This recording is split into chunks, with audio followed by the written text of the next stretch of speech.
Are you the best Starcraft guy in the NBA? Of course. I am the sword of truth. Absolutely. Go ahead. I don't know. We should have a Starcraft tournament to find out. And it'd be fun to dominate them, for sure. For the homegrown Heartland kid, dominate him is what he sought to do for most of his 21 years, in every conceivable matchup, all day long. Growing up, I played every sport that you can play. You can only play sports for so long, I think, and the sun has to go down at some point in time. So whenever that happened, I would play this or play other games, and that's just what I like to do, as opposed to watching TV or something like that. Shot put up at the buzzer, and it goes in! It goes in! When Hayward wasn't wreaking havoc on the Indiana basketball courts, winning state titles, pretty good chance he was in this sedentary, solitary pose, gaming away day and night, much to the dismay of Mom and Dad. I always told them they're limiting my fun. Why are you trying to limit my fun, Mom? What'd she say to that? Well, she usually didn't have anything to say to that. That kind of quieted her? I mean, that was 1 point for me on that one. Wow.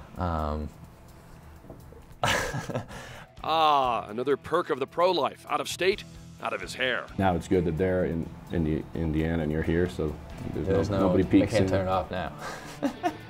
Your forces are under attack. So what holds his Terran gaze upon that laptop screen? I am here. Click me. What dominion holds him prisoner? This better be good. The world is Starcraft. Infinitely Zerg rushing your face. Starcraft is by far the hardest game I've ever played as far as competition-wise. I play this game a lot, and I'm average. You go on stretches where you win like 8 or 9 in a row, and then you also go on them where you lose 10 or 11, and that's frustrating. They have different leagues. I moved my way all the way up to Diamond, which is 2 or 3 from the top. So just by playing more, you can definitely get better. It's like anything. The more time you put into it, the better you'll be. The pros, they're like 6, 8 hours a day just doing this, which is unbelievable to think, but if you want to be the best, that's what you got to do. Though he rarely sweats like Thor. Get me back into the fight. Just like in hoops, when gaming, no pain, no gain. And your hand's like in the same position, you might get a little something right there, like a rubbing, I guess, a little irritation. So Briggsy takes care of that? You go into work the next morning? No, no, it's usually fine.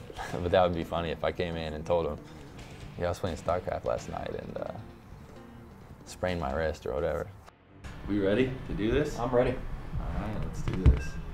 Now settled in for this made-for-Sports Beat main event, Gordon the Gamer against self-made Glade. It's boom time! I hate losing. It's delaying the inevitable. I'm gonna try to get under my skin here. Video games is something where I feel like I can chirp a little bit more. It could be going better for me. I think he's just trying to think of new ways to kill me. He wasn't exactly prepared for this. He had his little defense up at the front, so you just go around back and drop him. Might be the calm before the storm. Macroed up, got a big army, and went in and took him out. Hayward's discovered a new level of creative mode, where his 2 professional worlds fuse. 2 distinct fan bases now, all a Twitter. Add-on complete. So the Jazz have actually gained a numerous amount of followers. On Twitter, I get hit up all the time. They're a huge, huge community, and they all kind of recognize that I play this, and as well as my main thing, which is being a professional basketball player. People are into this game, but also into basketball, and that they support me and what I do. His first NBA playoff experience may be over, but this uber-competitive animal has just changed the game. Ready to prove he's the NBA's best fiber finisher. What would they get if they sat down? They would get a loss. That's what they would get.